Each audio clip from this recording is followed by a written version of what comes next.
I love my wife above all else. I've loved her since the moment I first laid eyes on her.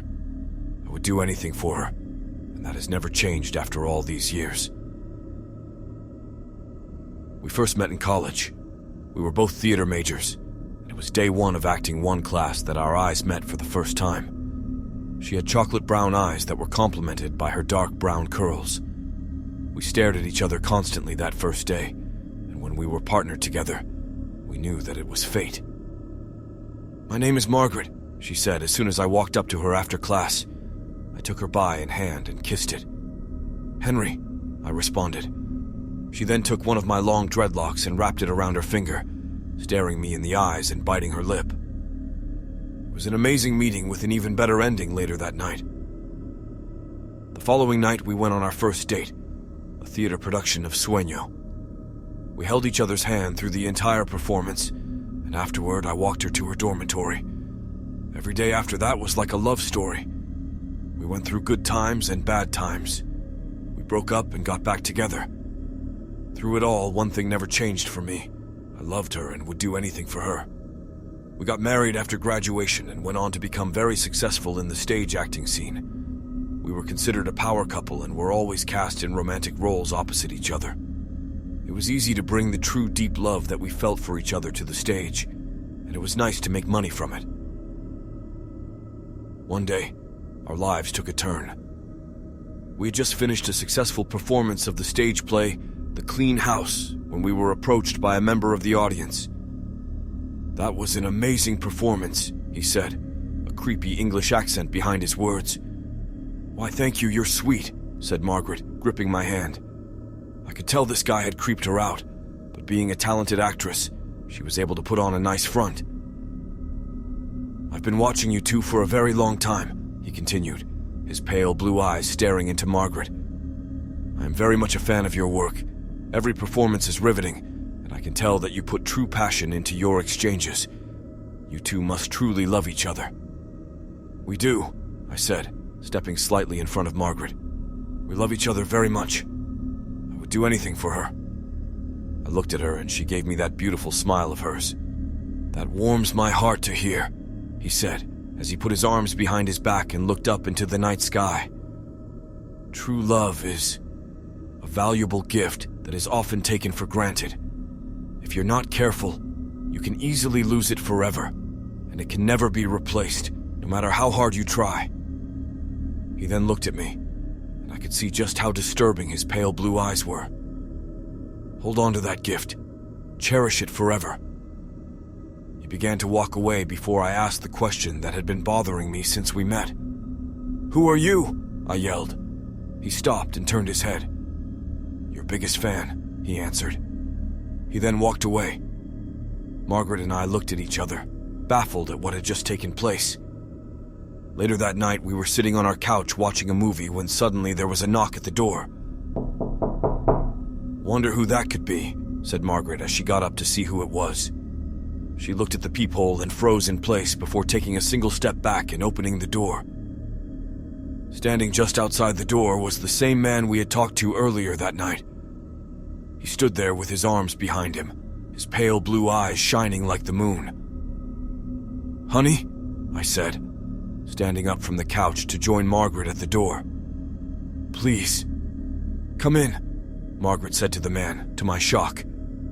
"What are you doing?" I yelled, running to get to the door. The man stepped inside before I got there and began to stroke her face. When I finally got to them, I threw my fist and connected with his face, knocking him back outside. I quickly slammed the door and locked it. I turned to Margaret, who was in some sort of a trance. I tried to snap her out of it. "Margaret!" I yelled, shaking her. "Margaret, wake up!" There was nothing I could do to get her to respond. I shook her, slapped her, and even splashed water in her face.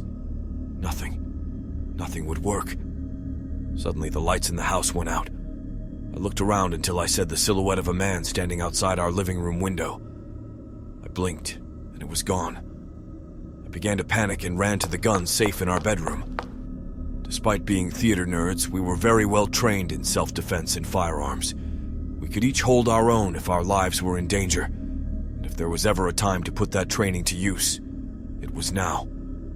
When I got back to the living room, I immediately raised my weapon.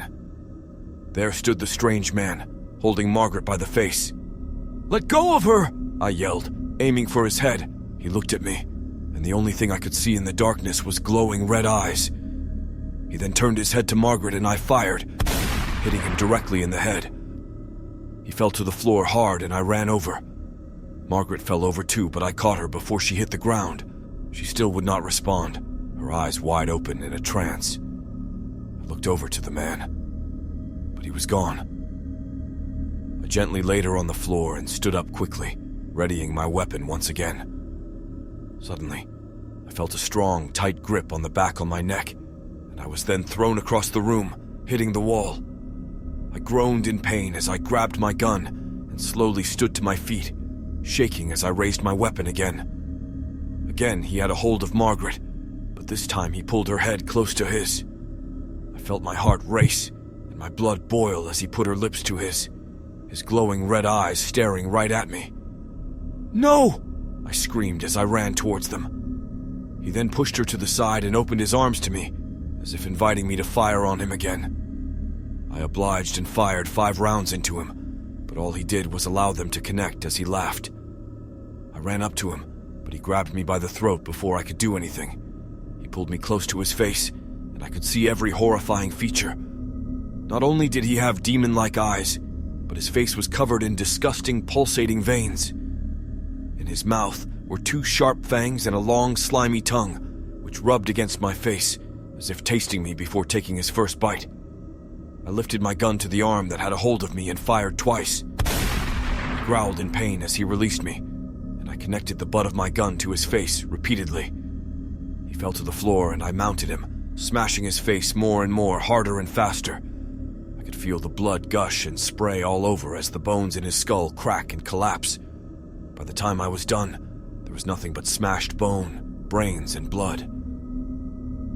I panted as I stood back up and limped over to Margaret, who was now fully unconscious. I shook her and she finally opened her eyes, looking into mine with fear and confusion. "Margaret," I said, feeling relieved that she was all right. I held her close and we laid there until I looked over to where the body of the stranger should have been. He was gone and panic arose once again, and we both stood up quickly. I turned to face Margaret and screamed when I saw him standing behind her, still in the process of regenerating his face. Before I had a chance to react, he sunk his fangs deep into Margaret's neck. She screamed in pain as I screamed in rage, hitting the monster in the skull once again with my gun. I felt bone crack again as he released her. Again, I mounted him and went to work, growing exhausted the longer it went. I knew this wouldn't last, as he would surely regenerate again. It soon became obvious what exactly I was dealing with. He had put Margaret into a trance merely by looking at her, even looking through a peephole. It wasn't until he invited him inside that he actually got in. He had glowing red eyes and fangs, and he bit Margaret in the neck.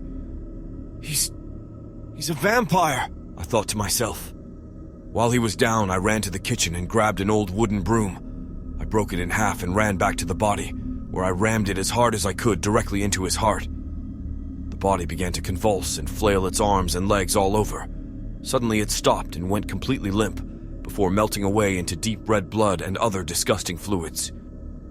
After catching my breath, I slowly turned my attention to Margaret. She sat there in the darkness, legs folded and upper torso full erect. "Honey?" I said, nervously approaching her. In the darkness, I could only see her silhouette, until her eyes began to slowly glow red. There was only one thing I could think of to do. I love my wife. I would do anything for her.